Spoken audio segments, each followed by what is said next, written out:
au XVIIIe siècle, puisque comme vous le voyez. Une organisation.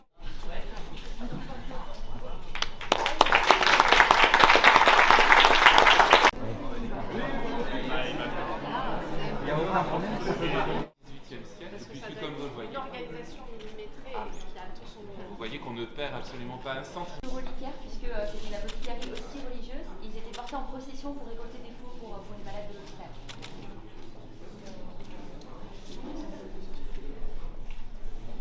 Je visite réellement la cité du Vitrail au dernier étage, sous les combles de cet hôtel-Dieu. Et ce parcours de visite, il se déroule le long de la cage escalier en descendant.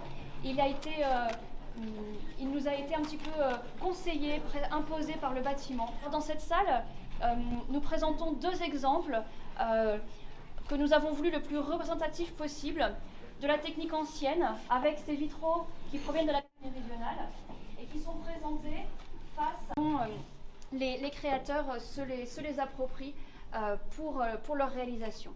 Permanent. Et donc pour lesquels Vous avez acquis. Nous avons acquis, absolument. Ces œuvres-là, au départ, elles étaient destinées à être exposées dans un musée. Elles ou sont, être, en fait, ce sont des reproductions que l'artiste et le maître verrier ont faites pour nous, mais l'original se trouve dans la cathédrale de Strasbourg. Ah, c'est toujours Strasbourg. Oui, d'accord. c'est toujours Strasbourg.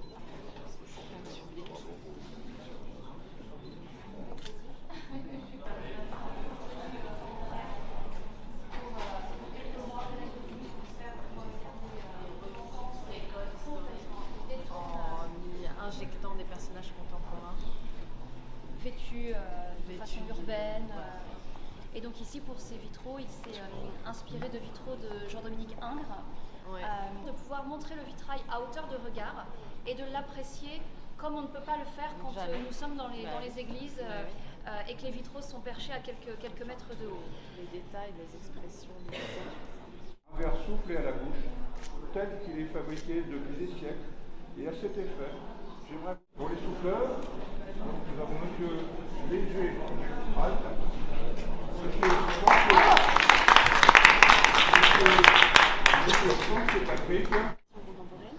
Et moi, je fais la première thèse sur le vitrail. Voilà, donc en création et en physique avec le TT. En création, restauration et transmettre à d'autres pour hisser le métier. Donc vous avez des apprentis, On en a 6.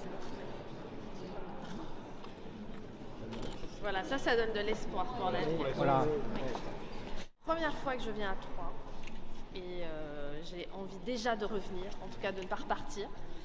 C'est sublime de voir comment du patrimoine à la création contemporaine, cette ville est dans une réinvention permanente et on voit que l'art du vitrail, du Moyen-Âge jusqu'à aujourd'hui, n'a cessé aussi de se réinventer, de nous transmettre un savoir-faire exceptionnel. Il est unique, c'est une cité du vitrail. En plus, ce mot de cité est magnifique parce que ça montre que c'est un lieu de découverte, un lieu vivant, un lieu de transmission. C'est pas un musée déjà parce qu'il n'y a pas de collection, même s'il y a quelques pièces de collection qui sont sublimes, y compris des pièces prêtées par des musées nationaux comme le Louvre ou par la Cité de l'Architecture qui sont très très emblématiques. Mais c'est une cité, c'est-à-dire un lieu qui va fédérer pas seulement les Troyens, mais l'ensemble des visiteurs de France et d'ailleurs qui viendront pour les relier à une histoire qui est unique, mais les relier aussi à une pratique contemporaine du vitrail qui continue à faire vivre énormément de territoires, qui crée de l'emploi, qui fait vivre des entreprises, qui donne de l'attractivité à énormément de territoires en France. C'est un de nos meilleurs métiers d'art, un de nos fleurons de l'artisanat d'art en France. La colonne d'air qui traverse le corps du chanteur quand il chante et qui sort de lui lorsque le son sort de sa voix. Et les ateliers au bois vont être appelés sur des chantiers à l'extérieur, on l'a vu notamment pour la cathédrale de Sens. Et dans cet espace qui